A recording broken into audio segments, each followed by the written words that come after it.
కేజీ2 PG ఉచిత విద్యా హామీని ప్రభుత్వం మర్చిపోయిందన్నారు కాంగ్రెస్ ఎమ్మెల్సీ పొంగులేటి సుధాకర్ రెడ్డి. ప్రభుత్వ విధానాలతోనే ప్రైవేటు కాలేజీలు ఫీజులు భారీగా వసూలు చేస్తున్నాయని అన్నారు.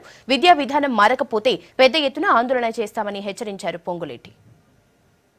తెలంగాణ రాష్ట్ర సమితి ఎన్నికలకు ముందు ఇచ్చినటువంటి వాగ్దానం, ముఖ్యమైన వాగ్దానం కేజీ2 పీజీ ఉచిత విద్య ఇస్తామని చెప్పినటువంటి పరిస్థితి. కానీ సంవత్సరం అయిపోయింది, కేజీ2 పీజీ ఊసేలేదు.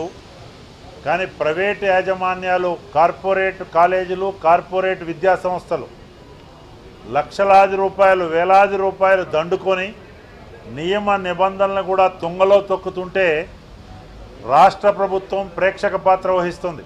తక్షణం నియంత్రణ చేసి ఈ దోపిడీకి అడ్డుకట్ట వేయకపోతే పెద్ద ఎత్తున విద్యార్థులు, ఇది ఆరంభం మాత్రమే, ప్రభుత్వాన్ని స్తంభింపజేస్తారు ఉద్యమంతో అని చెప్పి సందర్భంగా తెలియజేస్తున్నాం. కార్పొరేట్ ఆసుపత్రుల్లో నియంత్రణ లేదు. ఎట్లయితే ఫీజు రెగ్యులేటరీ కమిటీ ఉందో కార్పొరేట్ ఆసుపత్రులపై కూడా ఒక రెగ్యులేటరీ వ్యవస్థ ఉండాలి, ఒక విజిలెన్స్ ఉండాలి. వైద్య శాఖ మంత్రి గారు ఆ రకమైనటువంటి చర్యలు తీసుకోండి. ఇది మంచి పద్ధతి కాదు.